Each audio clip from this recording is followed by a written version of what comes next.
One man is being victimized by our own government. One man whom they fear, yet who millions love.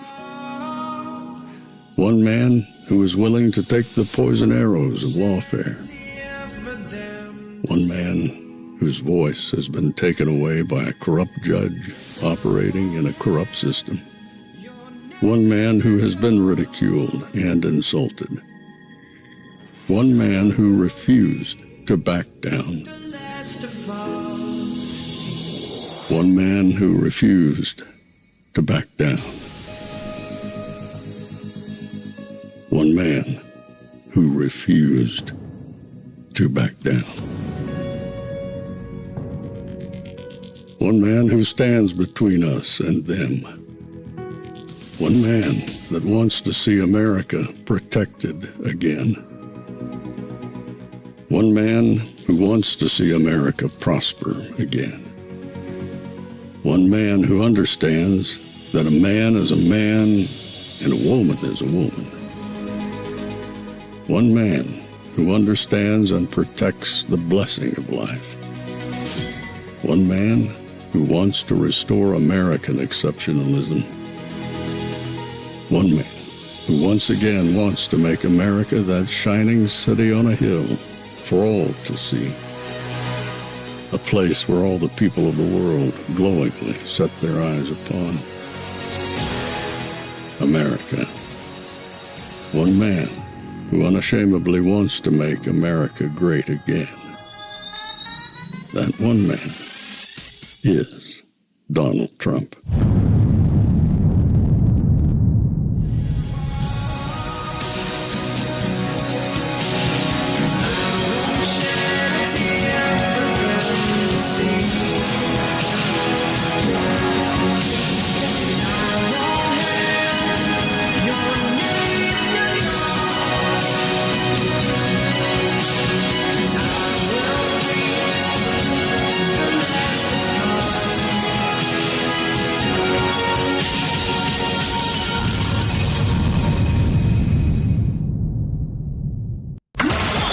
This is Fanfare with Barry Cunningham. What's up, everybody? I got a new meme video for you. I got to play it before I even begin. I rendered this just a second ago, and it is actually a real video. And I'm going to share it with you right now. So enjoy this little bit of insanity from Boston. Here's the big finish. 10 stories. Everybody, hoo-hoo-ya. Hoo-hoo-ya. Evladi.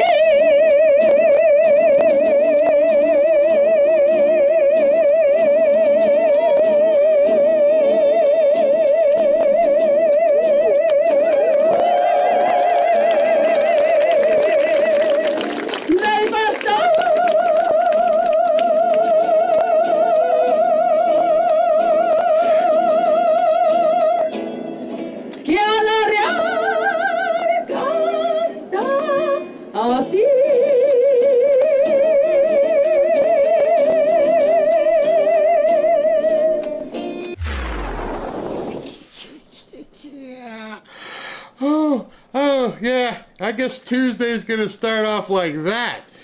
OMG. Oh, I saw that and I'm like, I have got to share this with you. That is gonna be part of the scenario here. This will be part of the sound bites going forward. Oh my goodness. So let me give you a little backstory on that. Trump has driven these libtards completely bat poop crazy. And they were holding a rally today in Boston with the communist mayor up there, Michelle Wu. And we'll show you that tonight and everything. And she was complaining that Pam Bondi and the Department of Justice are forcing, these bat poop crazy mayors to comply or get your money revoked. And they're like, we will not do it. We will save every newcomer we possibly can. And then they broke out into song. And when they brought these people out, I thought they were going to start serving tacos or something. But instead of serving tacos, they decided they were going to let this woman sing. Talk to us, honey.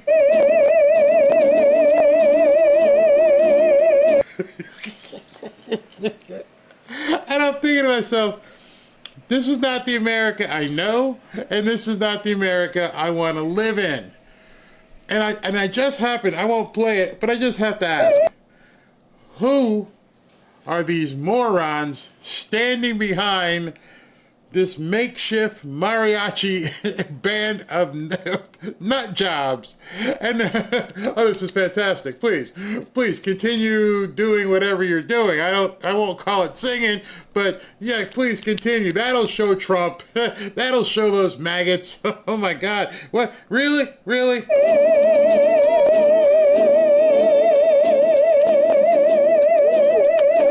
I ran out of air.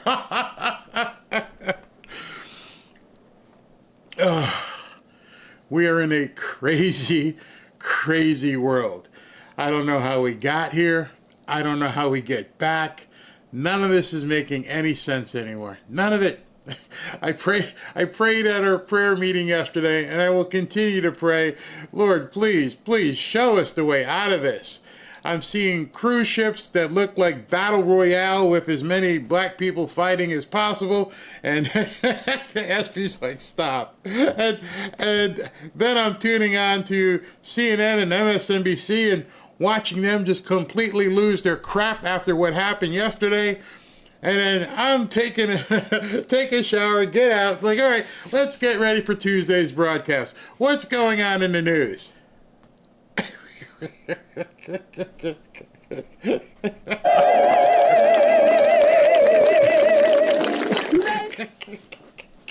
I'm like, Robin, can we just call it a day? There's no place I can go from there. There's no place I can take the audience to. She's like, I'm like, what do we do now? What do we do? This is a major city in America. And instead of singing the Star Spangled Banner, America the Beautiful, 99,000 other songs, we get this.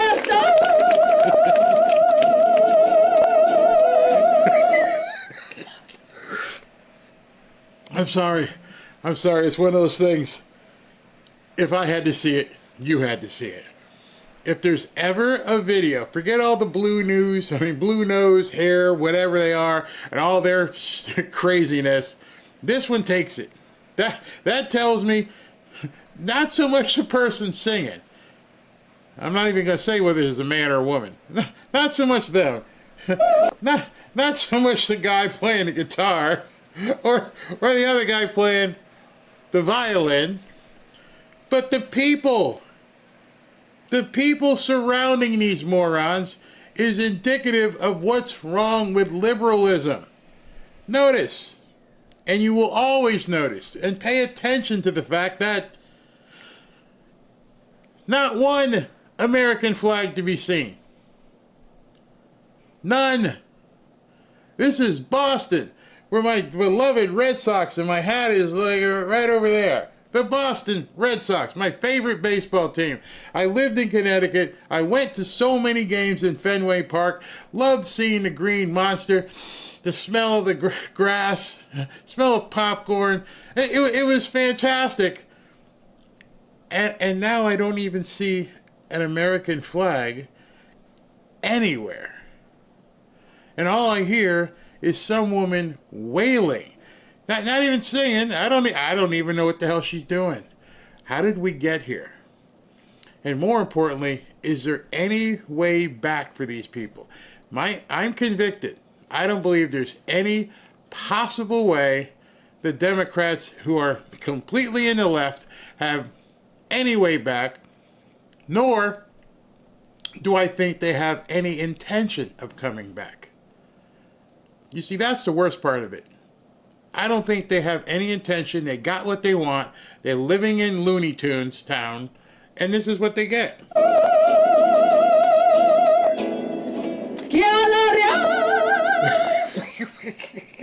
Oh, you're going to get tired of that. Every time I see a cut on CNN, I go, ooh, ah. And it's funny because I know there's some people here bilingual. What the hell is she saying? Pray for these people. I've said it so many times. Many people think I'm crazy. We're in a civil war. Not the kind of civil war you're used to hearing, but we are definitely in a civil war. This country is irreparably divided. There are going to be parts of this country where none of us ever want to go again.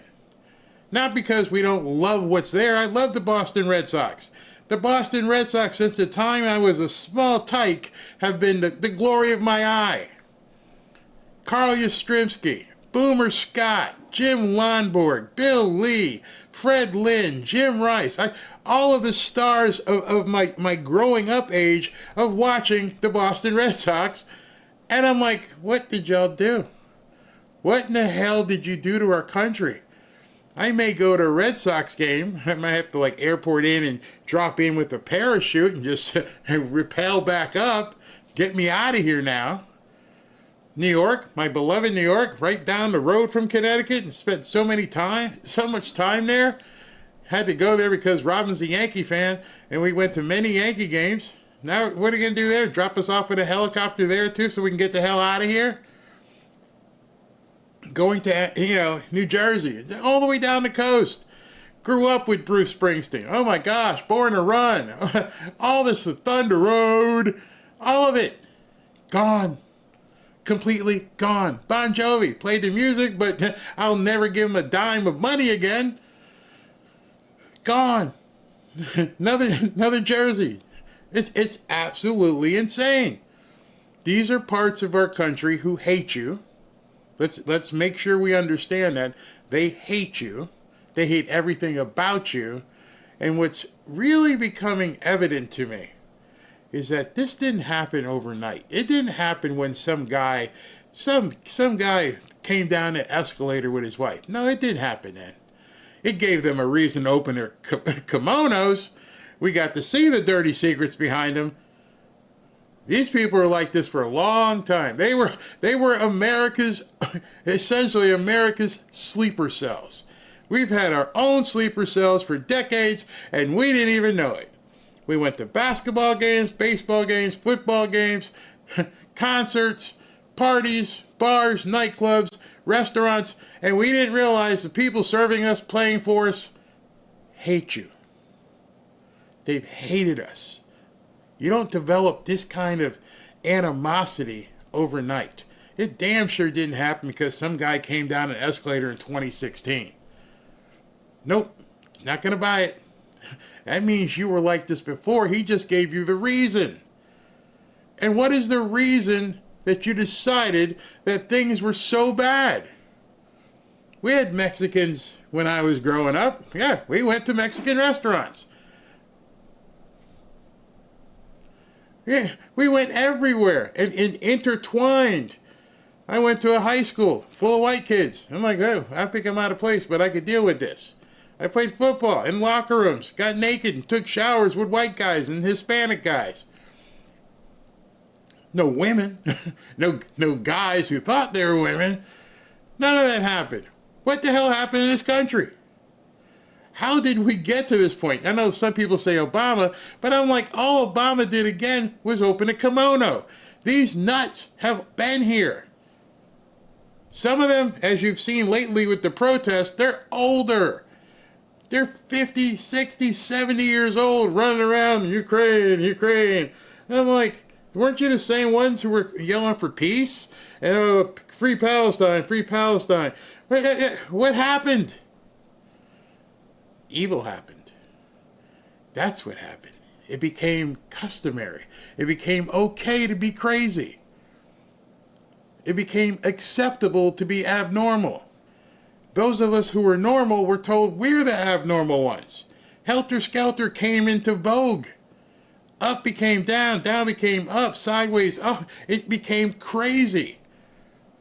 And you can blame it on Trump all you want. You can say it was because of Trump and what he's doing, but what's he done? He's cleaning up crime in Washington, D.C. Oh, heaven forbid. They're threatening to do it in other cities. Oh, heaven forbid. You all wanted it. You've wanted it. I remember back in the 80s going to certain cities and people saying, hey, no, you can't go there. Why? It's too dangerous. You wanted it to be cleaned up. Why? Because he's doing it now? All of a sudden it's bad? Because you're worried about the people you work with or may see on the street, may see you actually enjoying safety? What has happened to Americans? How is it you are now putting your own self-interest behind the interest of people who weren't supposed to be here? We had immigrants when I was growing up. One of them lived with me. In fact, he spawned me. But he came through the front door. And so did his brothers and his sisters and my aunts. I guess that would be the same thing. We had immigrants. They were the people who realized this was a great country. We can't wait to get here. Man, there's so much opportunity. Please let us in. Yes, I'll memorize everything you need me to memorize, and I'll pass the test, and I'll become a contributing member of the American society.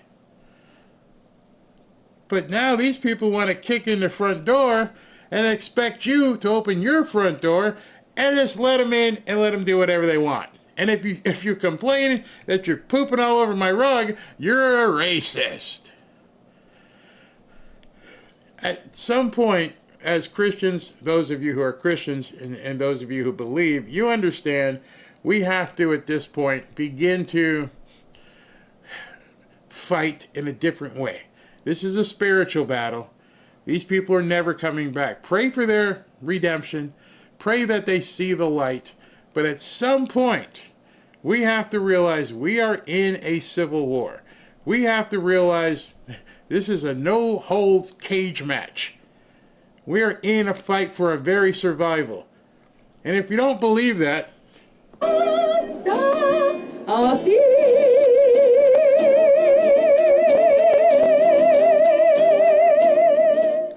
you get that.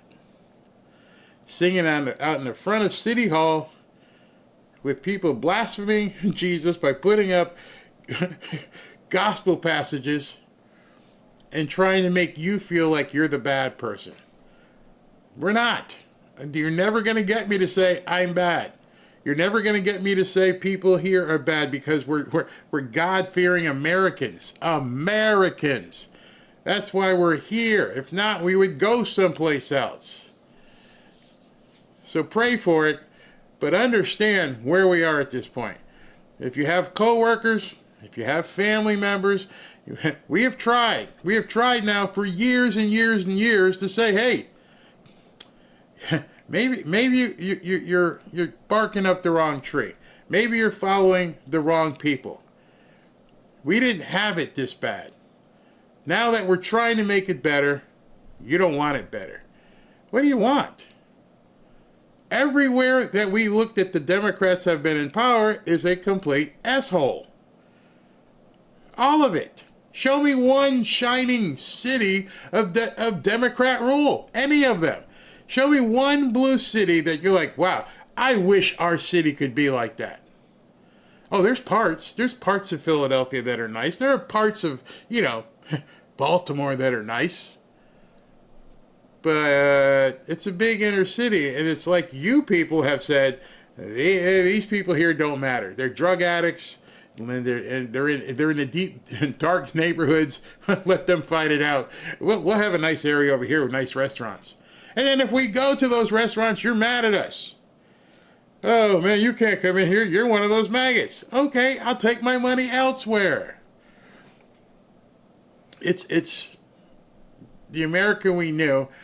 I can never lose faith, but I can lose the ability to think that people like that even want us to have anything to do with them. They don't like what we think. They don't like what we worship. They don't even like what we eat. They don't like what we wear. You saw that through Sydney Sweeney. What do they want? They want complete control. That's the only thing they want. And the way for them to get complete control is to destroy your way of life. And instead of singing Bon Jovi songs or Springsteen songs or Frank Sinatra songs, they want you singing this.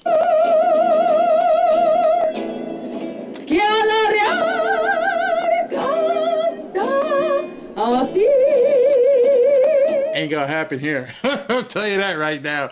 Ain't gonna happen here. All right, so now we've had our fun. Karoline Leavitt is supposed to come out at 1 o'clock. When she does, we will definitely be carrying the press conference, which should be quite interesting today. Lately, we've seen the media begin to get their ducks in a row and not be completely idiots at this point. But who knows? Maybe Caitlin Collins will revert to her old self today. I'm sure there's a whole lot to talk about in regards to the meetings that happened, the deals with Russia, the no deals with Russia. What do they want us to walk away from the table? How Ukraine? Who knows? I don't know. Usually I have an idea where these things are going to go. I don't know today. I have no idea. But let's see, we got 10 minutes or so I'm going to put on, I don't know if you guys heard it this morning. We'll start this and then we'll pick it up afterwards. President Trump did a call-in interview this morning on Fox and Friends. And just his demeanor, how he's talking, you can hear a very, very relaxed, energetic, I don't know how this guy does it. He was sounding energetic. And as Pastor JJ said yesterday, a very confident man. He sounds very confident. Let's take a listen until Karoline comes out. Mr. President, thanks so much for joining Fox and Friends this morning. Good morning. That's quite a crew. Well, Mr. President, the whole world was watching yesterday as you got leaders from the European Union, NATO, as well, from all over the world. How did you get them to Washington, to the Oval Office, so fast?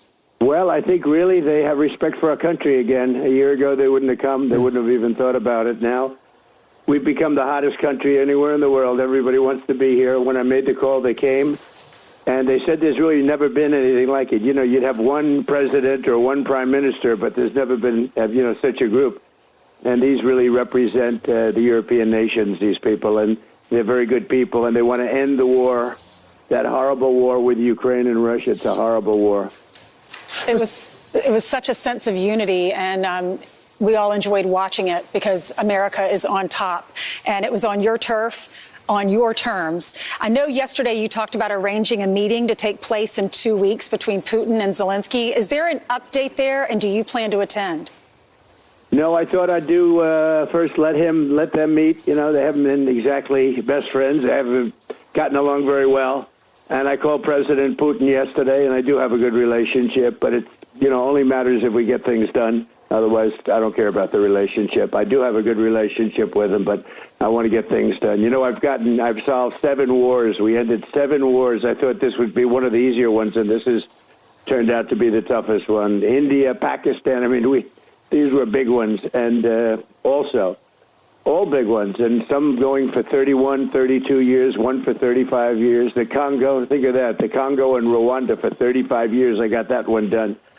I got them all done, but this one is the one that is the most difficult, and I thought it would be an easy one. So I hope President Putin is going to be good, and if he's not, it's going to be a rough situation. And I hope that President Zelensky will do what he has to do. He has to show some flexibility also. The thing is a mess. This was started by Joe Biden.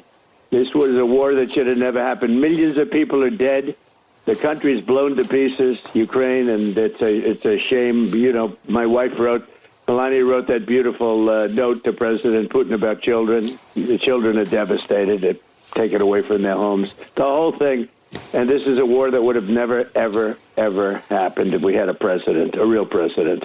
So, Mr. President, it's been barely a week since you announced that first meeting in Alaska, and it's just been days since that meeting, and then you had the meeting yesterday. In the course of having these negotiations, what has surprised you the most between Zelensky and Putin in terms of their strength or weakness of their position right now? Well, I think the fact that maybe they're getting along a little bit better than I thought. Otherwise, I wouldn't have set up the 2 meeting. I would have set up the 3, a trilat. But I think they're doing a little bit better. There's been tremendous bad blood. And again, this was all worked out by an administration that didn't have a clue. And if you remember, they said, well, if you made a minor incursion, that would be okay. That was the end. The whole thing when Biden made that statement. But minor incursion, what does that mean?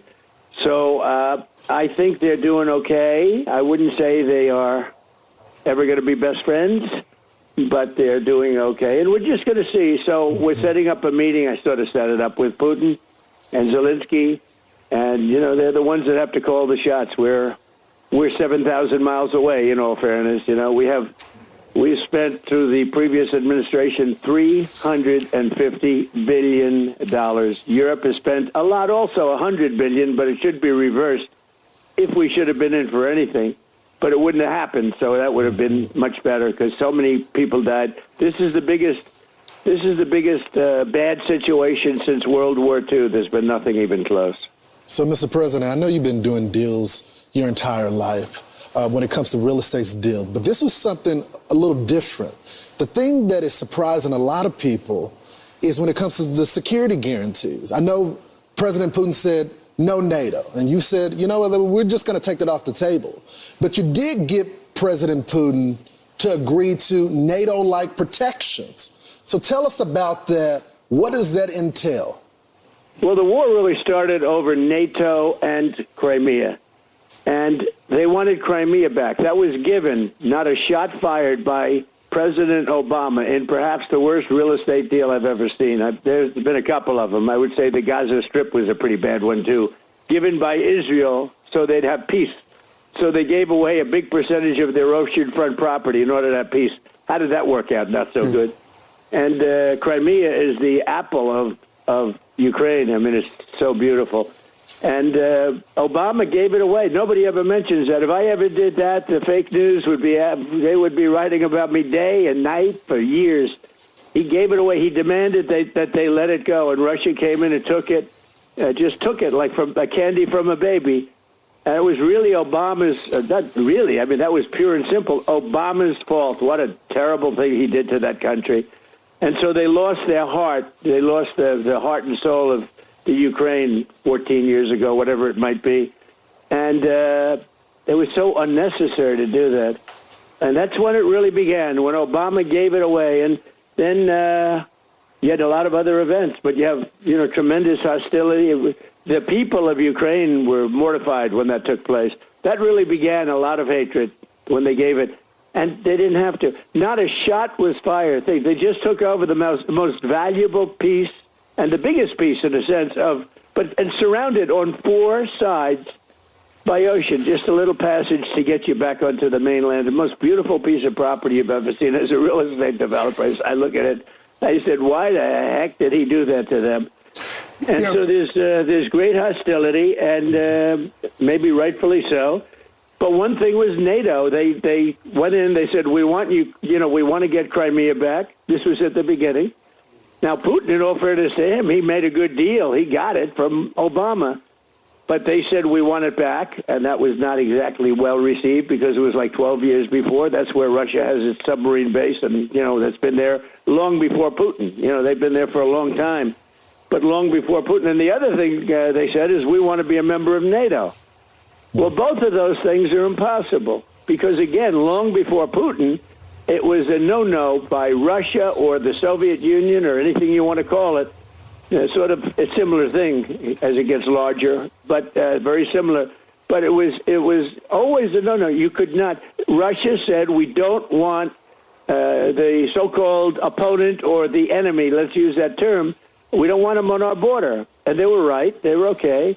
And yet they went in and they asked, with the United States, they said, put us into NATO. And everybody knew you just can't do that. They would never have agreed to it. This is before Putin.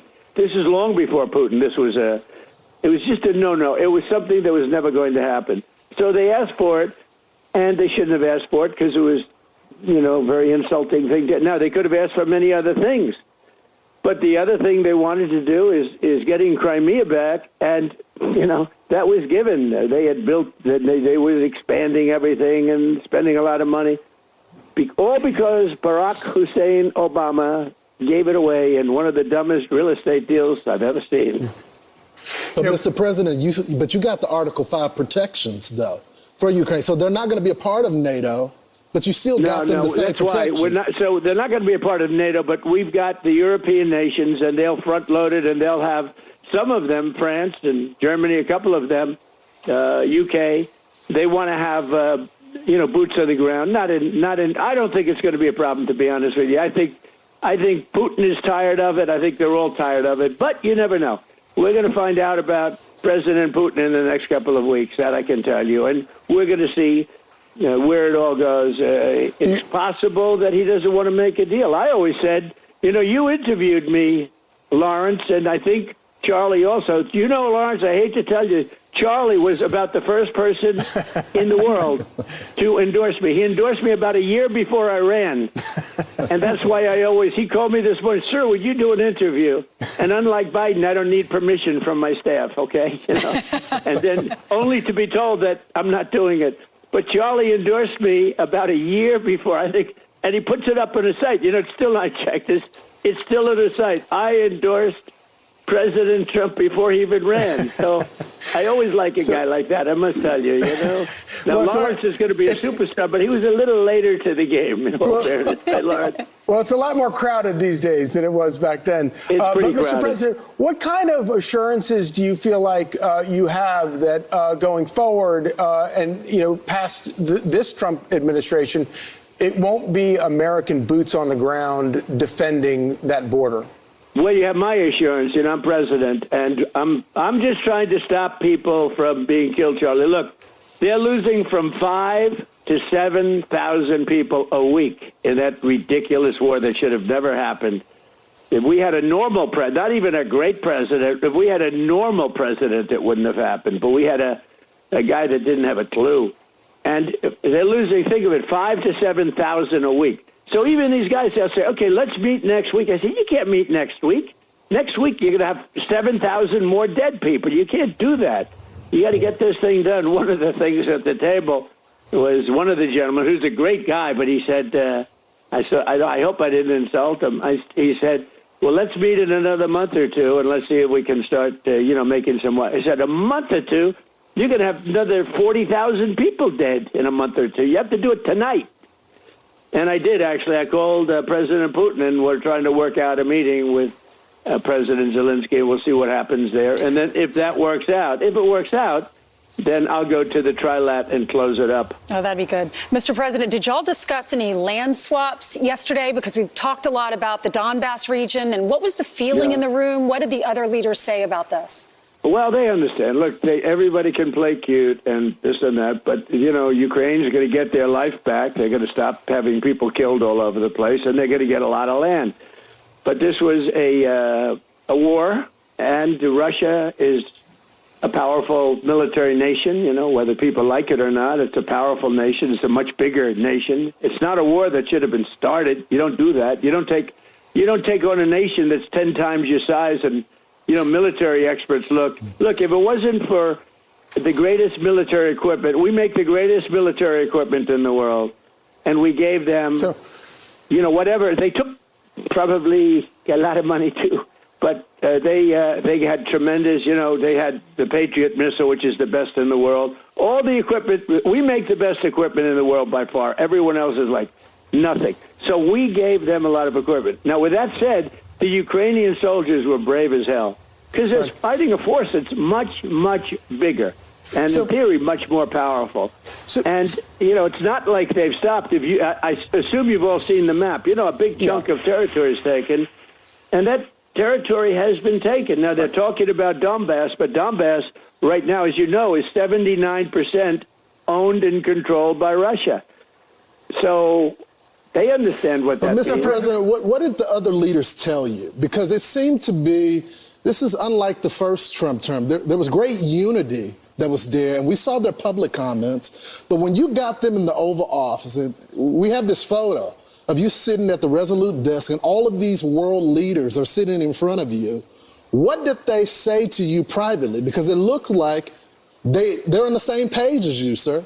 Yeah, they are. They're very good people. They're very good leaders of their countries, and they want to get back to leading their country. You know, they're consumed far more with this than we are because they're right there. You know, we have an ocean that's separating us, right? Thing called an ocean, a big, beautiful ocean, and they don't. You know, they're right there, so they have to. You know, that's a different kind of a thing for them. When it comes to security, they're willing to put people on the ground. We're willing to help them with things, especially probably if you talk about by air, because nobody has the kind of stuff we have. Really, they don't have. But I don't think it's going to be a problem. I think if a deal is made, you know, famous last words, right? But I think if a deal is made, I think Russia's had it. They've all had it. And for a very extended period of time, I don't think there'll be a problem. But there'll be some form of security. It can't be NATO because that's just not something that would ever happen. They couldn't do that. So who would want that? I mean, if you were Russia, who would want to have your enemy, your opponent, sitting on your line? You don't do that. So it was always thought that Ukraine was sort of a buffer between Russia and the rest of Europe. And it was a big, wide buffer. Everything worked out well until Biden got involved. You know, when Biden gave them $100 billion right up front, I don't give them anything. You know, I don't know if you know it, but since I've been there, we don't pay. First of all, I made a deal to take rare earth. That's the equivalent of much more than the $350 billion that Biden got away, because I felt so foolish. It was so stupid what he did. And I was able to make a deal with Ukraine, and they were very nice. They have great rare earth, among the best in the world. And we took much more than the $350 billion, and they were great about it. So we got that, handled. But now we don't pay any money to Ukraine. They buy through NATO, because I got NATO to go from 2% to 5%, 2% when they didn't pay, 2% of GDP, 2% when they didn't pay, and 5% now they do pay. So it's trillions of dollars. So what we do is we make the equipment, the military equipment, and sell it at a full price. We sell it to the NATO. We sell it to NATO, and NATO pays us immediately. And that's the way it's working. And then NATO takes it and does what they want with it, because they really have the right to do what they want with it. But for the most part, they give it to Ukraine. So President Trump, so we're not losing. We're not like we were with Biden, where we're paying hundreds of billions of dollars out. We're paying nothing. President Trump, during the meeting yesterday, when you decided to call Vladimir Putin, what was the reaction among the other people in the room, and what was President Putin's reaction to being brought into a phone call in the middle of your meeting? Well, I think they expected it. I didn't do it in front of them. I thought that would be disrespectful to President Putin. I wouldn't do that, because they have not had the warmest relations. And actually, President Putin wouldn't talk to the people from Europe. I mean, that was part of the problem. They stepped out of the Oval Office to make the call? They had no communication with the White House for years, as people died. Years with Biden and his people. No communication. Putin told me years. It was years that he didn't speak to anybody from the White House, and it was a long time that he didn't speak to anybody from Europe. No, it's a fractured relationship. And when I came in, I always had, despite the Russia hoax, which truly was a very dangerous thing for our country, but despite that, I maintained a very good relationship. I mean, you saw that when he got off his plane, I got off my plane. There's a warmth there that you can't, there's a decent feeling. And it's a good thing. Not in Ukrainian, mostly soldiers, some people, as missiles hit wrong spots or get lobbed into cities like Kiev and towns. But, if I can save 7,000 people a week from being killed, I think that's I want to try and get to heaven if possible. I'm hearing I'm not doing well. I hear I'm really at the bottom of the totem pole. But if I can get to heaven, this will be one of the reasons. Well, I think I saved a lot of lives with India, Pakistan. They were going at it. The planes were being shot down. That was going to be maybe a nuclear war if I let that go. And I did that through trade. I was negotiating with both of them. I said, I'm not going to make a trade deal with you guys. You're fighting until you get peace. And I got them on the phone. I made a peace deal. And many deals, 6, actually 7. And then we took out the nuclear capability from Iran. That was a big one. And those pilots and those planes, when people say, we had the B-2 fly right over President Putin as he left his plane. He looked up, he said, "What the hell is that? That's a hell of a noise." Before I continue with this, just wanted to show you nothing's happening as of yet. Everyone's assembled, but she has not come out. So you're not missing anything as you're listening to this interview with President Trump. So we didn't make it environmentally friendly, okay? If that's So okay with you guys. did the First Lady let you read the letter that Mrs. Zelensky wrote to her? I purposely didn't. I did not do it purposely. It was given to me sealed, and I'm sure it would have been fine, but she gave a letter to Melania, and Melania told me it was absolutely a beautiful letter, so I'm going to see it. She's sending me a copy, but I gave it to her yesterday sealed. It's nice when you give something sealed. I don't like when things are open.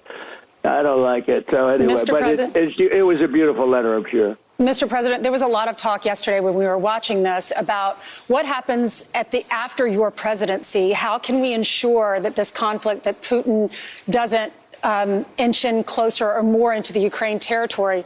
Is there anything that we can do? Can our congressmen and women pass any laws that would involve Article 5? How would that be handled? All you can do is make sure you get a good president, not one of these wackos like in California that runs the worst state anybody's seen, or that guy in Illinois who his family threw him out of the business because he was no good. Now he's running Illinois and he wants to run for president. He's got zero chance. Maybe Newsom has a little bit of a chance. I don't know, but it's hard to believe because his record's bad. But all you can do is hope you don't get that as president. We have a great bench, as you know that. We have great talent. And J.D. and Marco and Scott Besson's been great, and Howard. They're all, we have such superstars. Remember this, take a look at the border. The border was a disaster. Millions of people were pouring through, open border. Within 2 months, it was perfect. And within now, every week, every month, they say zero people are coming in illegally. We were taking people from prisons all over the world, gang members, insane asylum, mental patients from the worst insane asylums in the world that dropped in to our place. So now the last few days has been nothing short of remarkable. We are now 3.5 years into the war between Russia and Ukraine, a brutal conflict that has claimed hundreds of thousands of Russian and Ukrainian lives and cost trillions of dollars. The weakness and incompetence of Joe Biden foolishly allowed the killing to start in the first place. Until President Trump returned, what we've witnessed President Trump accomplish over the last few days has been nothing short of remarkable. We are now 3.5 years into the war between Russia and Ukraine, a brutal conflict that has claimed hundreds of thousands of Russian and Ukrainian lives and cost trillions of dollars. The weakness and incompetence of Joe Biden foolishly allowed the killing to start in the first place. Until President Trump returned to office in January, the bloody and broken Biden status quo was to endlessly force American taxpayers to fund Ukraine no matter the cost, no matter how long it takes, and no matter how many lives were lost. There is no denying that Biden's America Last foreign policy moved the world further away from peace. President Trump rejected that failed approach, and instead, over the last 7 months, has relentlessly pursued peace throughout his second term. And thanks to President Trump's efforts, we finally have movement after years of deadly gridlock. On Friday, as you all know, many of you were there, President Trump hosted Russian President Vladimir Putin in Anchorage, Alaska, for a bilateral meeting. This was the first time President Putin has been to the United States since 2015, and the first time he has met with an American president in years. President Putin publicly confirmed what President Trump has said all along. The war between Russia and Ukraine never would have started in the first place if President Trump were in office. This was always obvious to any person with a shred of common sense. Just look at what took place during the last 4 administrations. Under George W. Bush, Russia invaded Georgia. Under Barack Obama, Russia took Crimea. Under Joe Biden, Russia invaded Ukraine. But under President Trump, Russia did not invade nor take anything. President Trump is the only president this century, Republican or Democrat, who has held Russia in check and ensured peace in Europe. That's because Russia has always greatly respected President Trump and his peace through strength foreign policy approach. But overall, the bilateral talks in Alaska were very productive, and multiple key points were agreed to between the two leaders that truly opened up the door for Phase 2 discussions, which took place yesterday here at the White House, within 48 hours of that meeting in Anchorage, I may add. As you all know, there were many European leaders here, as well as Ukrainian President Zelensky. They all traveled here to meet with President Trump to maintain the momentum and work toward a lasting peace. Across the board, every leader credited President Trump for his decisive leadership that has reignited the dialogue in hopes of finally bringing this war to a peaceful conclusion. Two quotes in particular capture the progress that was made and the optimism moving forward. Finnish President Alexander Stubb said, "I think in the past 2 weeks, we've probably had more progress in ending this war than we have had in the past 3.5 years. Again, that is the president of Finland, a country that shares a border with Russia. That's what we call the President Trump effect. NATO Secretary General Mark Rutte also summed it up well. Without President Trump, this deadlock with Putin would not have been broken. He is the only one who could do this." Following the encouraging conversations yesterday, President Trump spoke with President Putin by phone, and he agreed to begin the next phase of the peace process, a meeting between President Putin and President Zelensky, which would be followed, if necessary, by a trilateral meeting between President Putin, President Zelensky, and President Trump. As the president said, Vice President Vance, Secretary Rubio, and Special Envoy Witkoff will continue to coordinate with Russia and Ukraine to make this happen as soon as possible. It's very important to remember that before President Trump's landslide victory last November, there was no end in sight to this bloodshed. Now, there may finally be light at the end of the tunnel and an opportunity for lasting peace. That's because President Trump is the peace president, and American leadership is back on the world stage. It should not be lost on anyone in this room that world leaders are coming right here to Washington, D.C. for help. While previous presidents have traveled halfway around the world to apologize for America, President Trump stands up for America, and he has firmly restored America's status as the undisputed leader of the free world. However, one thing that has absolutely not changed is the media's negative and downright false coverage of President Trump and his foreign policy accomplishments. From the beginning of this entire process, much of the left-wing media has been actively rooting against the President of the United States in the pursuit of peace. Initially, the media ridiculously claimed that President Trump was somehow beholden to Russia for even agreeing to have a face-to-face discussion with President Putin inside of the United States. The media said President Trump was making a grave mistake by, quote, legitimizing Putin. They were aghast that President Trump would treat another world leader like a world leader. The media relentlessly attacked President Trump and claimed he suffered a, quote, major defeat for not immediately emerging with a final agreement, even though he said heading into that meeting, this was a meeting to listen and to understand how to move the ball forward. All weekend following those historic U.S.-Russia bilateral talks, we listened to clueless pundits on television trying but failing to claim that the president had failed.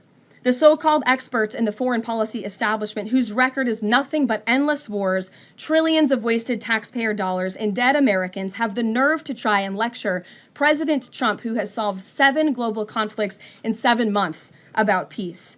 This is the same president, by the way, who brokered the Abraham Accords in his first term, on top of more than half a dozen other peace deals this year alone, as I just said. We also saw yesterday the president of Ukraine and all of the other major leaders of Europe fly across the Atlantic Ocean to meet President Trump at the White House because of the progress that was made, and that, if you ask the media, failed meeting, but it was not. It was highly productive and it was successful. This is why Americans' trust in the mass media is at a lowest point in more than 5 decades. Diplomacy is a delicate process, and instead of reporting the facts about what is happening here at this White House and what is happening between this president and other leaders around the world, many outlets in this room continue to try to actively undermine the president and sabotage the efforts towards peace. That is why I felt the need to set the record straight. In other news, on the home front, President Trump's efforts to make D.C. safe again are working. There have been a total of 465 arrests since the start of this operation on Thursday, August 7th. Last night, there were a total of 52 arrests, including the arrest of an illegal alien MS-13 gang member with convictions for DWI and drug possession. Thanks to President Trump's leadership and the outstanding work of both federal and local law enforcement, dangerous gang members like the one picked up last night will not be allowed on the streets of our nation's capital. Other arrests last night included assault with a deadly weapon for stabbing, parole violation for robbery, murder, outstanding warrant for attempted murder, assault on federal law enforcement officer, and felony assault. 4 more homeless encampments were also removed during yesterday's reporting period. To date, a total of 48 homeless encampments have been cleared in Washington, D.C. by multi-agency teams. MPD patrol units are actively working with city officials to locate and clear additional encampments and remove homeless residents off of Washington's streets. And despite fake narratives from the media, again, a significant number of the arrests have been in high crime areas of D.C. In fact, nearly half of all of the non-illegal alien-related arrests have occurred in wards 7 and 8, the 2 wards that have the highest number of violent crime, as well as homicides and assaults with dangerous weapons last year. So while Democrats continue to coddle violent criminals, President Trump and this administration are focused on putting them behind bars and unapologetically standing up for the safety of law-abiding American citizens. And the White House will continue to provide all of you with the results of this operation in the days ahead. So with that, I will take your questions today. Here in our new media seat today, we have Jack Posobiec, who joined us in Anchorage, Alaska last week. Jack, thanks for being here. Why don't you kick us off? Karoline, thanks so much. So a couple of questions regarding the status of these peace talks. Obviously, we saw the President and President Putin there in Anchorage. We saw the world leaders here yesterday with this summit. We've heard phrases like coalition of the willing. We've also heard Article 5-like guarantees.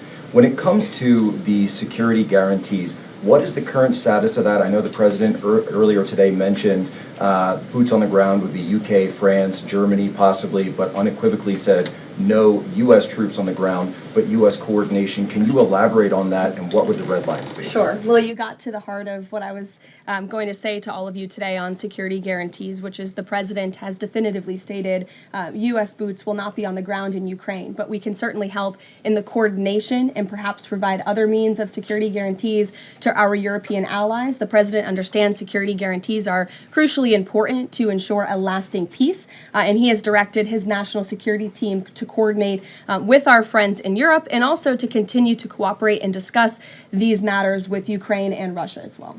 Karoline, now have the Russians responded at all? I know we spoke with President Putin last night. What has been their response? Because we've heard some reports from the Kremlin and others saying they're unequivocally against NATO troops on the ground. Well, look, the President continues to have these conversations with both leaders. Those conversations took place in Anchorage, Alaska, again yesterday with the Europeans and President Zelensky, and he has directed his team to come up with a framework for these security guarantees that can be acceptable to help ensure a lasting peace and end this war. And then just last question real quick on this.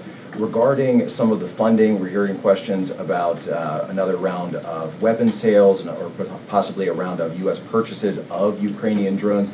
Will that money be funded by the U.S. taxpayers? Are we finally going to see an end to the U.S. taxpayer-funded, seemingly endless mandate for these foreign wars? Well, the President is very sensitive to the needs of the American taxpayer, and immediately upon entering office back in January, he made it very clear that we're not going to continue writing blank checks to fund a war very far away, which is why he came up with the very creative solution to have NATO purchase American weaponry because it is the best in the world, and then to backfill the needs of the Ukrainian army and the Ukrainian people and their military. So that's the solution the President has came up with. We'll continue to see that forward. As for any additional sales, I'll have to defer you to the Department of Defense.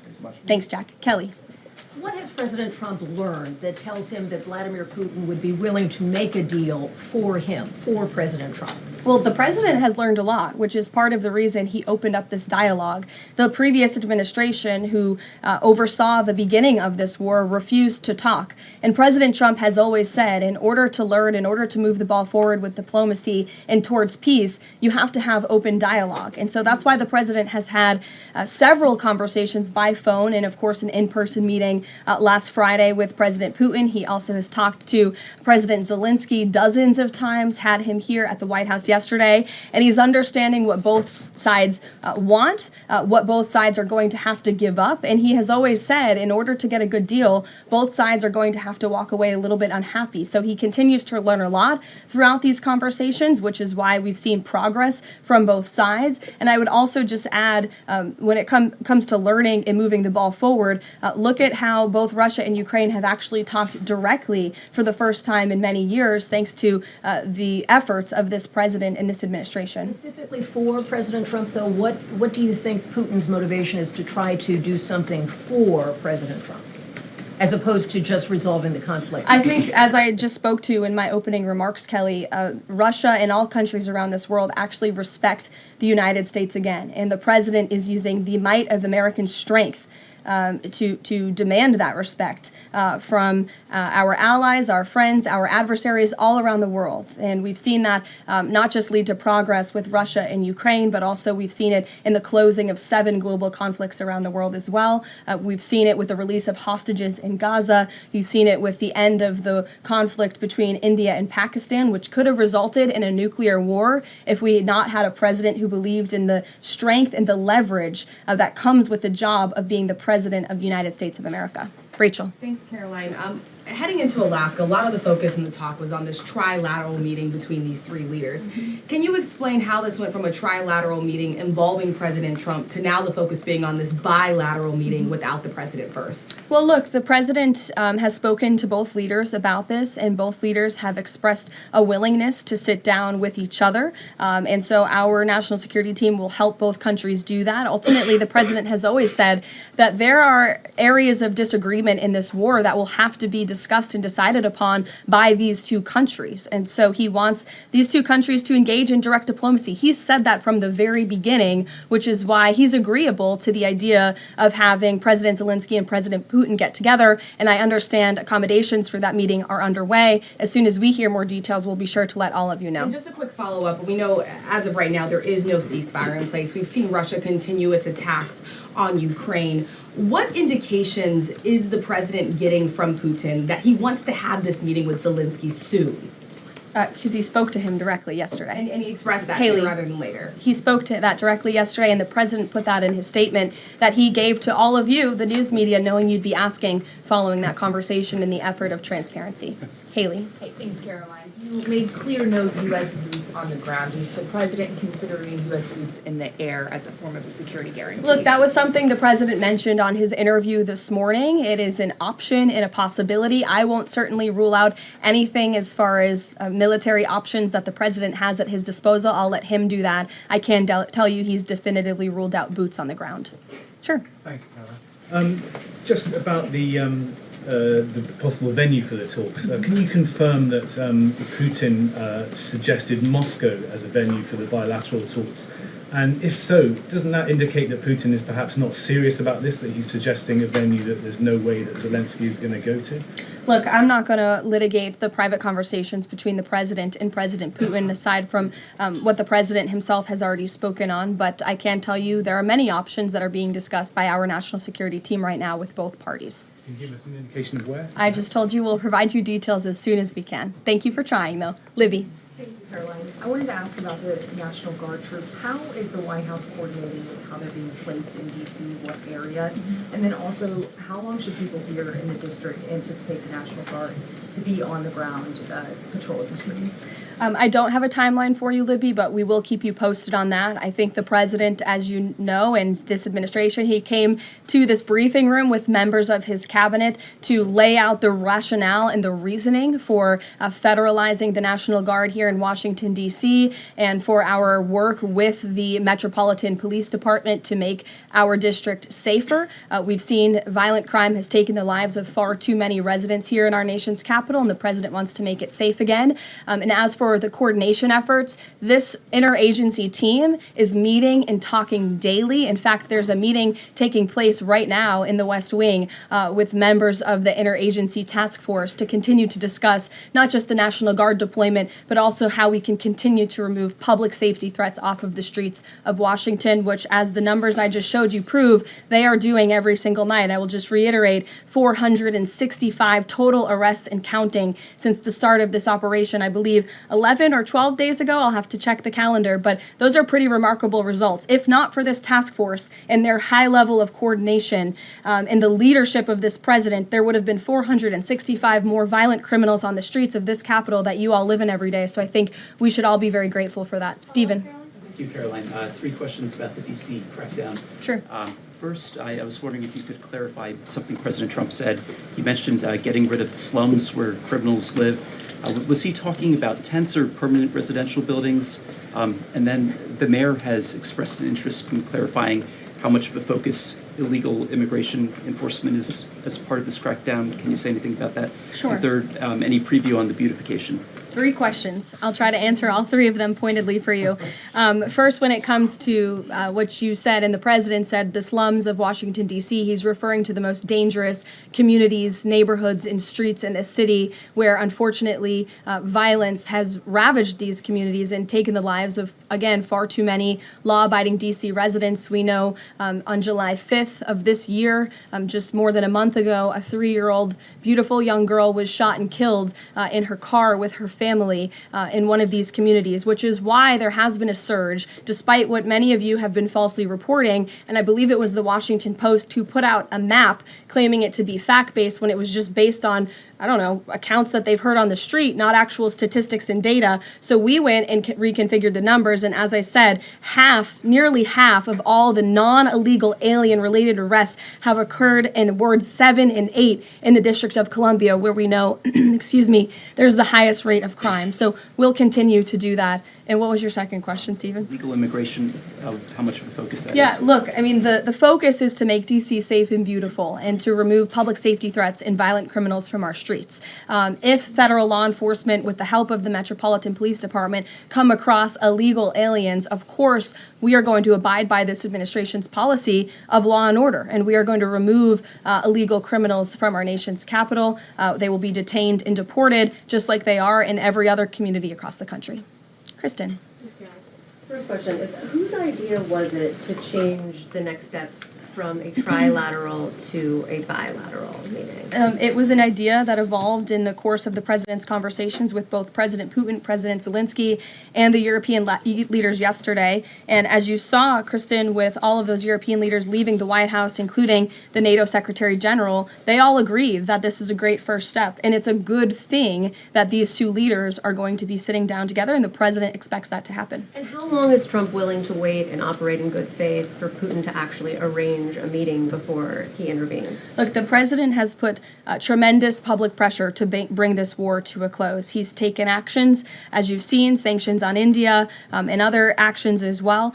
He's made himself very clear that he wants to see this war end, and he has scoffed at the ideas of others that have been raised that we should wait another month before any meeting takes place. The president wants to move, and he wants to bring this war to an end as quickly as possible. Just a clarification on something you said earlier about Putin agreeing to the meeting. The Kremlin seemed to indicate that Putin did not firmly agree to a bilateral. Did he agree to have a sit down with just Zelensky on the phone? I can assure you that the United States government and the Trump administration is working with both Russia and Ukraine to make that bilateral happen as we speak. Sean. Hey, if the point is to get everybody on the same page, why wouldn't Trump just take the call from Putin while the other leaders were in the room? He said it would be disrespectful to do that. But why is it disrespectful? With all due respect, only a reporter from the New York Times would ask a question like that, Sean. The president met with all of these European leaders at the White House 48 hours after sitting down with President Putin on American soil. In fact, there was so much progress in the readout that was given to these European leaders immediately following his meeting with President Putin that every single one of them got on a plane 48 hours later and flew to the United States of America. And if I could just read for all of you some of the statements from those European leaders yesterday, you had President Zelensky himself saying it was a very good conversation. It was really good. We spoke about very sensitive points. The Secretary General, Mark Rutte, it was the president, only because of the president, that this deadlock was broken, but with President Putin by starting a dialogue. So these leaders, who this war is in their backyard, are very grateful that the president took that call and that he was there to provide them with a readout of Russia's thinking on this, something that was not done by the previous administration at all. Catherine. Thank you. Is the White House looking at Budapest as a possible location? I'm not going to confirm or deny locations. We'll provide you with details as soon as we can. On Kristen's question, I understand that the White House is working and allies are working to make this meeting happen, but did Putin promise to do a meeting with Zelensky, a direct meeting, in the coming weeks? He has, and I just answered that question for you. Franco. Thanks. I just want to clarify. So you are saying that President Trump is considering U.S. pilots and U.S. aircraft potentially supporting European or Ukrainian forces? The president spoke to that himself this morning when he called into Fox and Friends, and I would defer you to his answer. You can read it directly yourself. In addition, can I ask, no boots on the ground, Steve Witkoff's talking about Article 5-like security guarantees. Can you talk about what other Article 5-like security guarantees that are being considered if it's not boots on the ground? These are very sensitive diplomatic discussions that are currently taking place literally as we speak. So I will leave it to the national security team, and I'll leave it to the president to have those private discussions with these leaders as we try to bring this war to an end. And can I ask one Mary more? Margaret, go ahead. Thanks, Caroline. Two questions, if that's okay. So on these meetings, I know you said that the trilateral will take place if necessary. Do you think that we might not need the trilateral and that Zelensky and Putin might come to this conclusion on their own? And then as a follow-up, I know the president said on Fox News this morning that he's partially seeking peace in order to get to heaven. Was he joking, or is there spiritual motivation behind his peace deals here? I think the president was serious. I think the president wants to get to heaven, as I hope we all do in this room as well. Annie. Thanks, Caroline. I'm just shifting gears to the Department of Justice for a minute. Can you walk us through why another deputy FBI director was named? Does Trump have any displeasure with how the FBI has been being run to date? And then I have a question about the antitrust division. No, Andrew Bailey is extremely qualified. As you know, he's been serving with honor as the Attorney General of Missouri, and he's been brought on as another set of very credible and experienced hands to work alongside the current Deputy Director, Dan Bongino, under the leadership of the Director, Kash Patel, and the Attorney General, Pam Bondi. And the FBI has been doing a tremendous job. We've seen their agents out on the streets as part of this interagency task force here in Washington. But the crime that they've been stopping here in Washington, they've been doing this for 7 months all across the country. In fact, there's been 19,000 arrests by the FBI nationwide. That's more than double last year in the same time period. Of those, 1,600 arrests were for violent crimes against children. 4,000 child victims have been rescued by this FBI under this current leadership. 1,000 arrests from investigations of foreign terrorist organizations. There's been 1,500 kilos of fentanyl seized. 6,300 kilos of meth have been seized. And 3 of the top 10 most wanted have been arrested so far. Not a single one of the individuals on the top 10 most wanted list were arrested under the previous administration. We've arrested 3 in 7 months. So when you're actually working and enforcing law and order, you need all hands on deck. And so we look forward to welcoming Andrew Bailey to this new post. Jackie. I have a quick question about Roger Alfred, who's a former DOJ official. He gave a speech in Aspen yesterday where he said that senior DOJ aides are cutting deals with favored lobbyists. I'm wondering if the president has any concerns at all with the way the antitrust division is working. I have no idea who that individual is. I don't know why he made those comments. I don't know what basis he's making those comments on. My instinct tells me it's not true, but we will definitely look into them and I'll get you a response. Thank you, Caroline. Jackie. Thanks, Caroline. Since the president often says that this war would not have started if he were in office, and True. and Putin confirmed that. It's true. Do you accept that as truth? The Probably. European leaders do.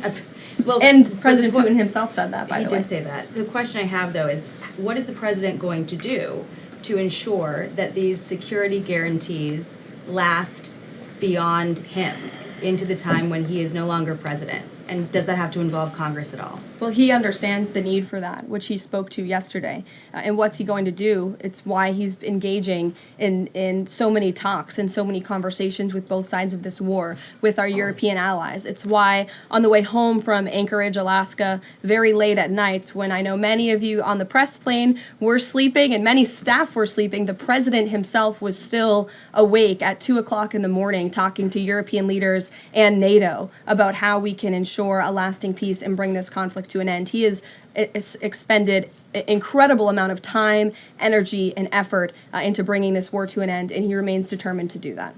Also, can Go I ask ahead. you about the Go ahead. Thank you, Caroline. DC crime? Sure, Jake, and then to your right. All right. Thank you, Caroline.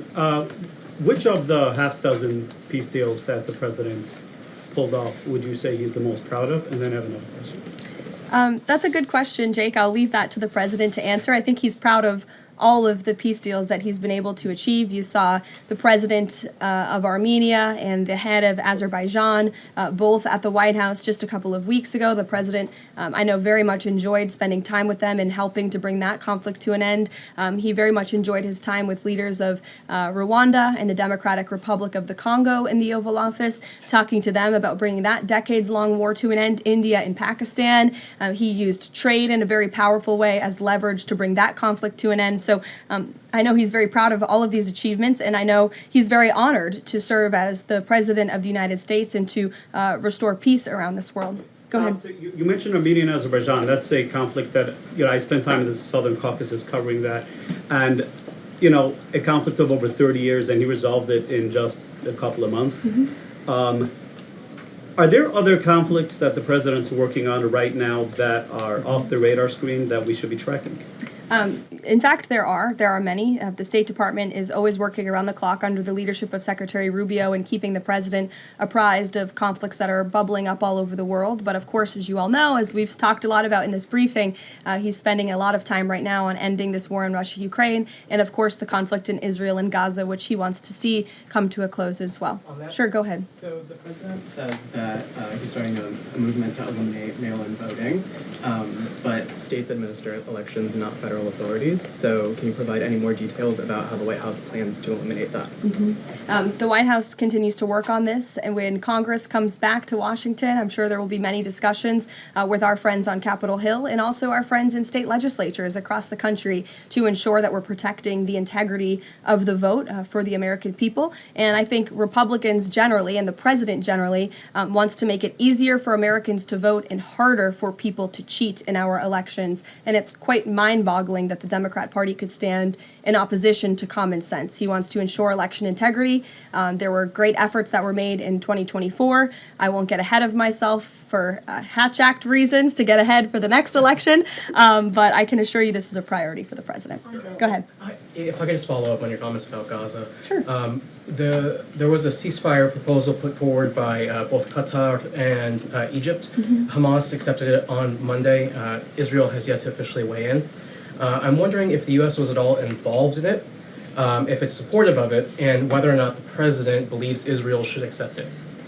I don't think it's a coincidence that Hamas accepted this proposal after the President of the United States posted a very strong statement about this conflict on Truth Social yesterday.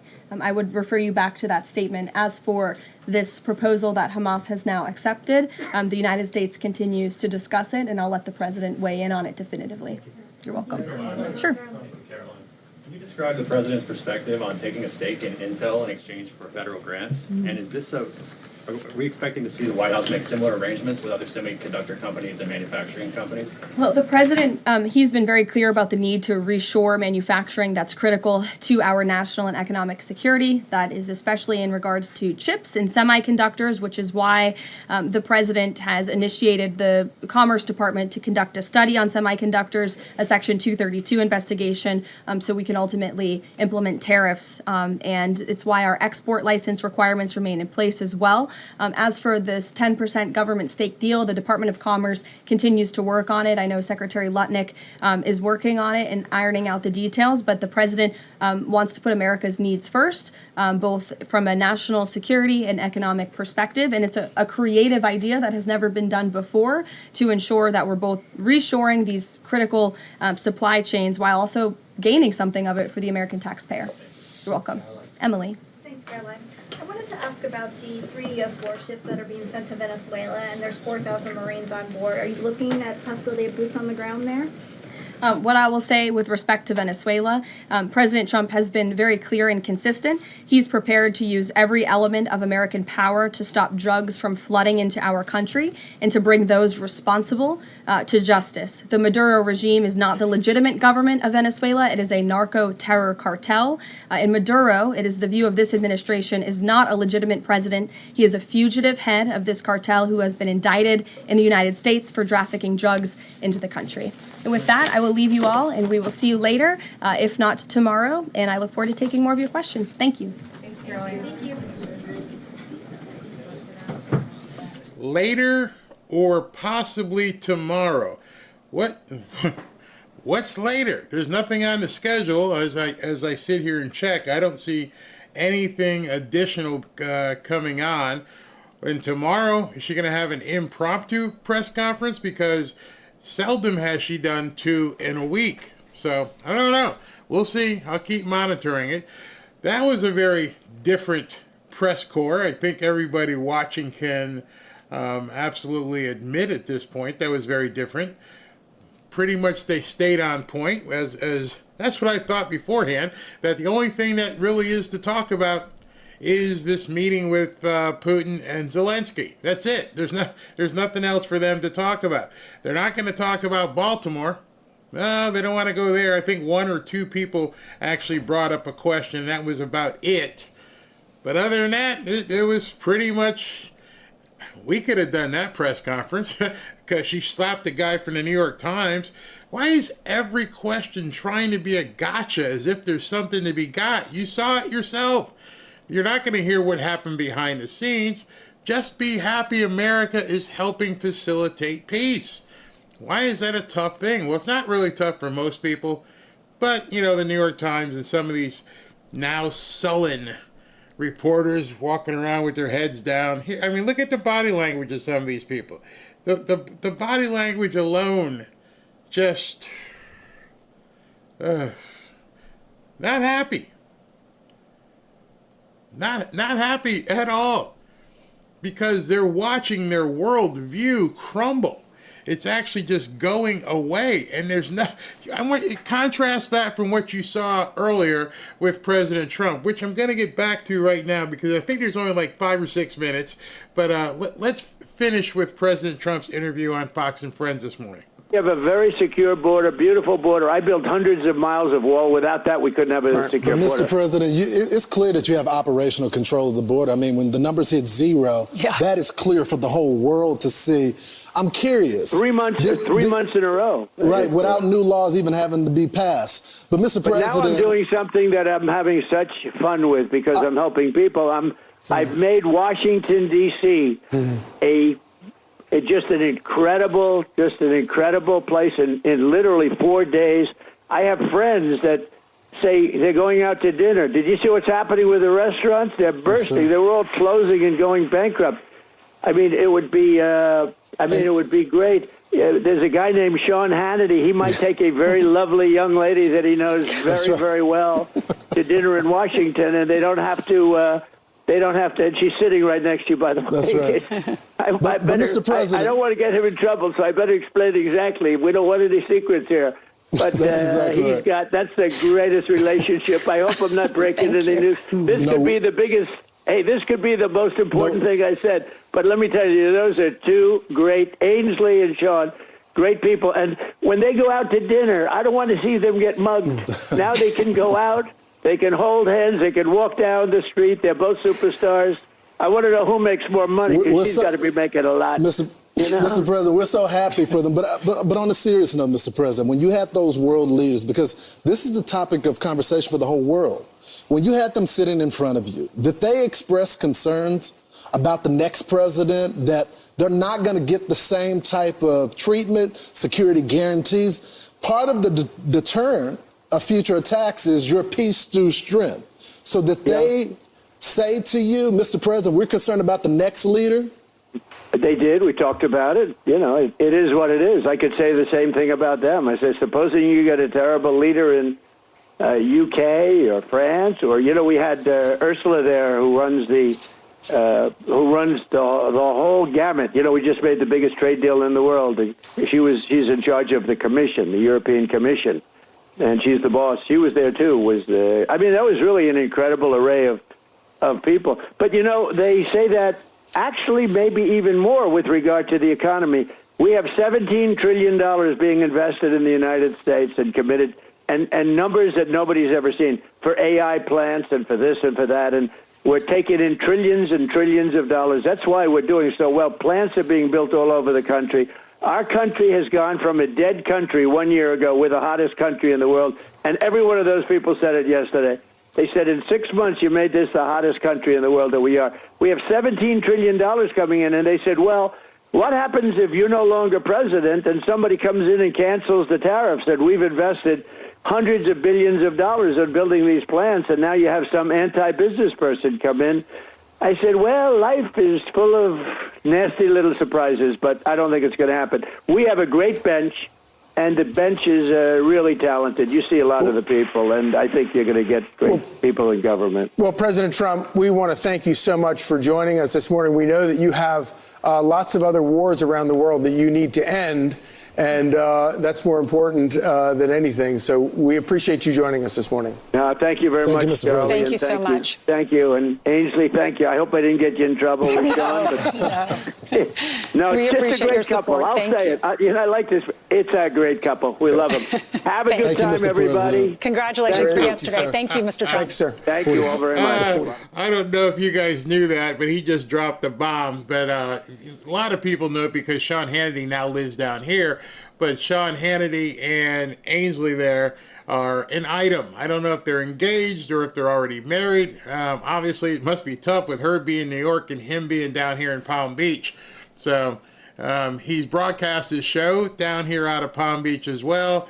Now Glenn Beck is here. This is becoming, Dave Rubin is here. What's his name? Ben Shapiro is here. This is becoming the haven of conservative media. I knew it was happening. I didn't know how long it was going to take, but slowly they're all coming here. Maybe I should think about opening a huge studio where everybody has, like, Studio A is Shapiro and Studio B is Hannity. That would be pretty interesting. But anyway, they all got so much money, they all probably build big-ass studios in their houses. I know Glenn's got a ranch or something. Sorry, I just digressed.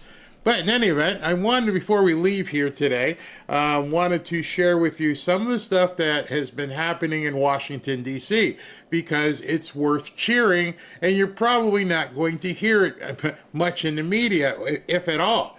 So, Pam Bondi posted this. She goes, at the direction of POTUS, our national capital is a safer place, and we're just getting started. 52 more arrests, and this was this morning, 52 more arrests were made late last night, including an MS-13 gang member, and 9 more guns were taken off the street. Since our mission began, there have been a total of 465 arrests, 68 guns seized, and charges for homicide, narcotics, and firearm offenses. And we're talking like 3 days or so, right? 3 or 4 days. Nearly half of these arrests occurred in the high crime areas of D.C. Where are the other half? Not really sure, she doesn't say. Residents and tourists alike appreciate this extraordinary effort by our D.C. and federal law enforcement partners. Make D.C. safe again. And you just have to wonder who, well, we know who, why people are complaining about this. Why people don't want to see this happen. It only makes sense.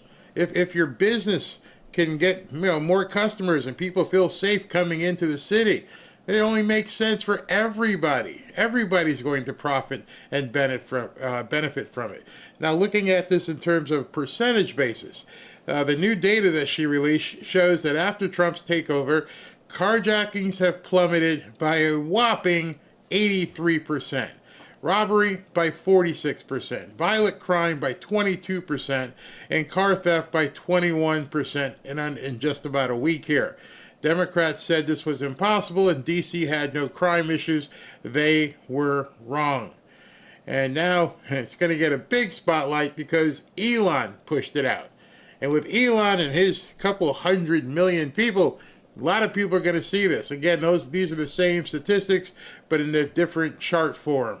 In terms of, I can't believe carjackings. Crazy, absolutely crazy.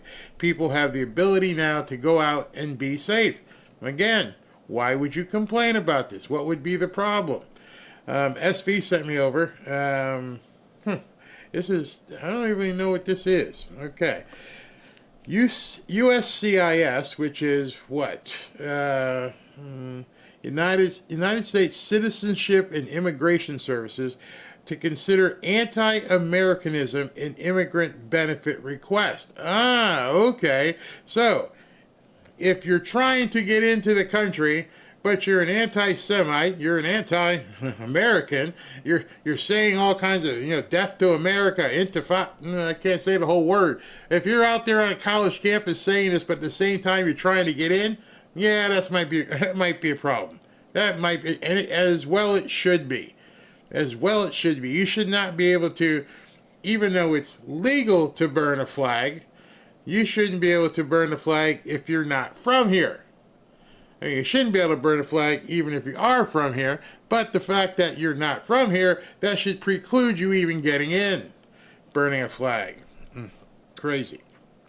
So, let me go ahead and what is so far a slow news day. When I say slow far, oh, that's so nice. I just saw a picture of it. Wait a second. I got to show you guys this.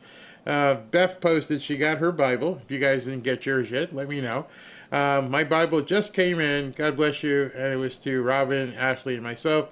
And this is the Bible that we are actually sending out to everybody. NIV Gift and Award Bible. So yeah, that's it. Thank you, Beth. I'm glad you got it.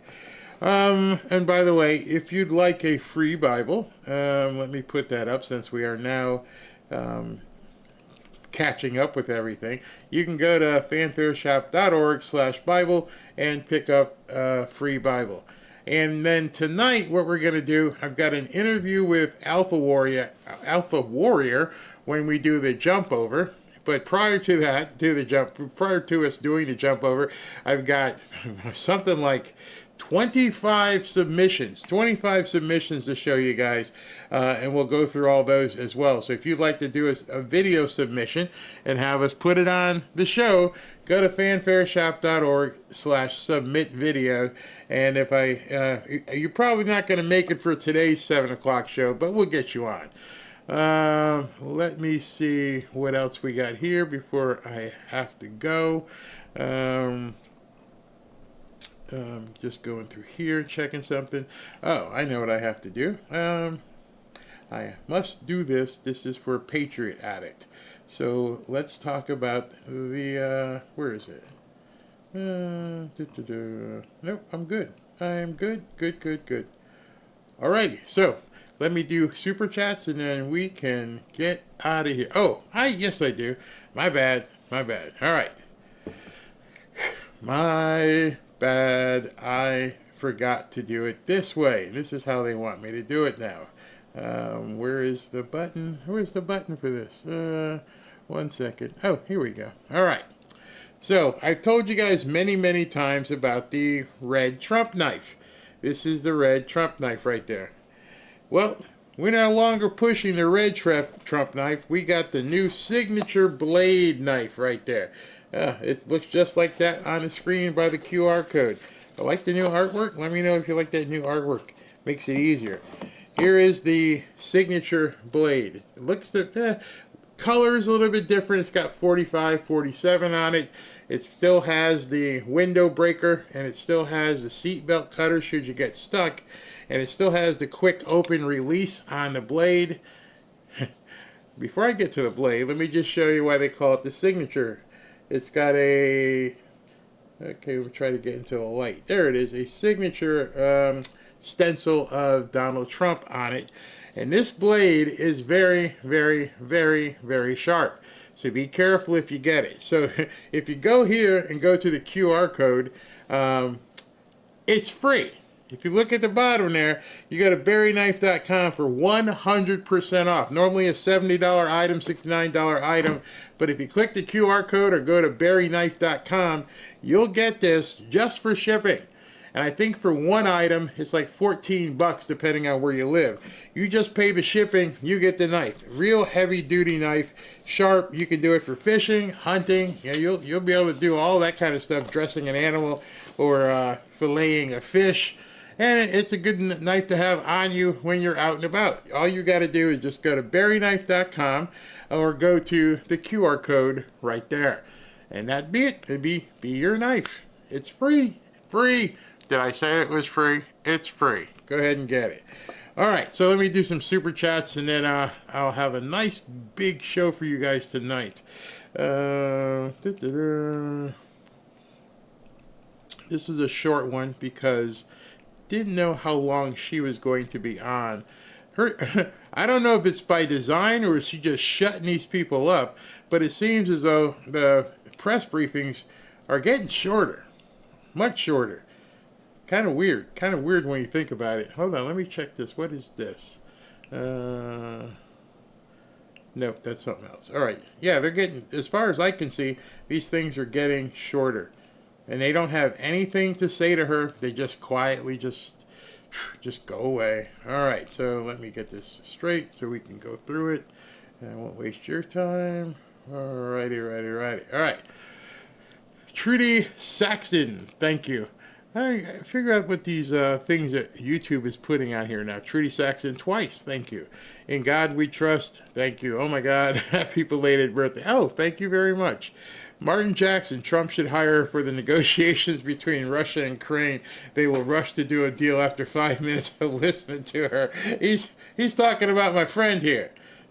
My friend here that I introduced you guys to today. I'm pretty sure that's who he's referring to.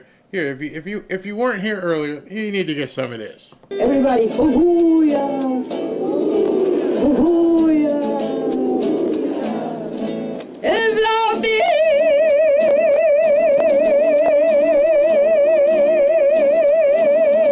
I won't torture you. That's going to be a fan favorite here. I'm going to have to hit that one and keep it going. Yes, they should definitely hire her and make her walk in a room. Robert Glenn, please don't play that again. My poor dog tried to jump from my truck. I'm sorry I didn't see that beforehand. Even Midas is sitting over there. He did the same thing. I'm like, what? And Midas is Mexican, Chihuahua. What the hell is that? Turn that off. Devs despise two alpha males respecting each other. Exactly.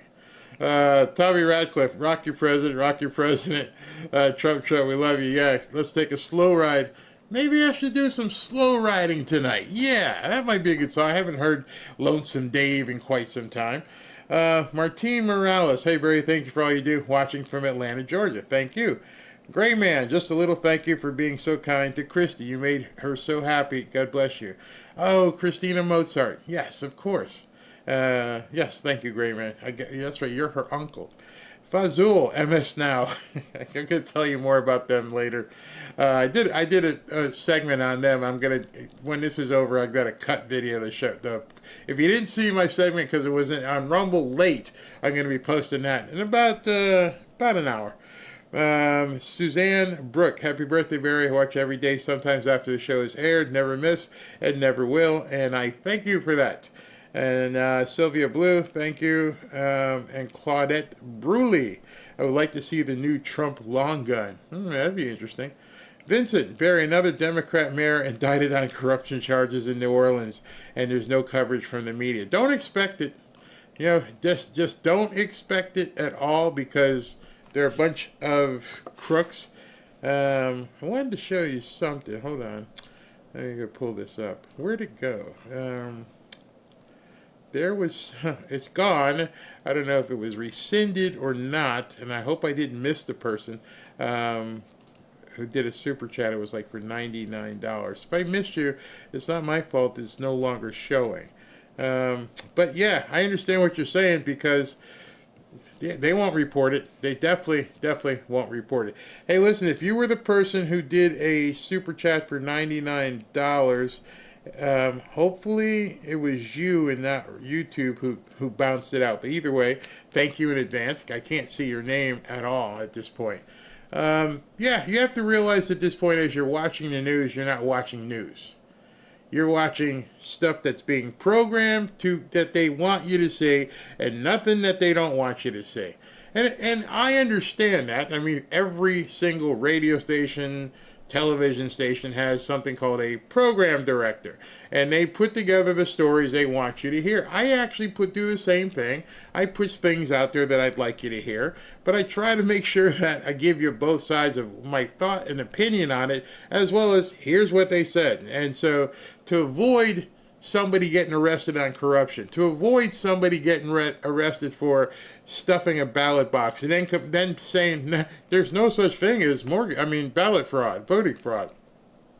It's a huge crock, and I'm so over it. So I've got a bunch of time. So here's what I'm going to do is I'm going to put the after party on. Then I'm going to go in and cut my video from last night, put that up at about 3 o'clock, and at 7 o'clock. We got a long one scheduled because I'm going to go on at 7, do my stuff and my news that I've got for you, and then we're going to jump over to Rumble, and we've got Alpha Warrior, who's going to be a guest tonight. I think you'll like him. But got to get the tinfoil hat kind of set correctly. He and I both we kind of lean to that kind of side, but yeah, you never know. All right, so I will see you guys at 7 p.m. tonight.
Hold on. I wanted to just jump back in.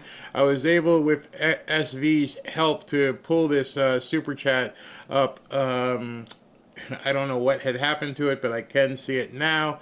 And so I'd like to go ahead and recognize Bonnie LeMay. Bonnie LeMay, my husband and I have been watching you for years. We love your show. We are not chatters, we are watchers. Thank you for everything. Thank you for watching. And also thank you for your generous contribution. Thank you very much. I would feel remiss if I didn't make sure to acknowledge that before we went off air. Thank you very much. And boom.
you.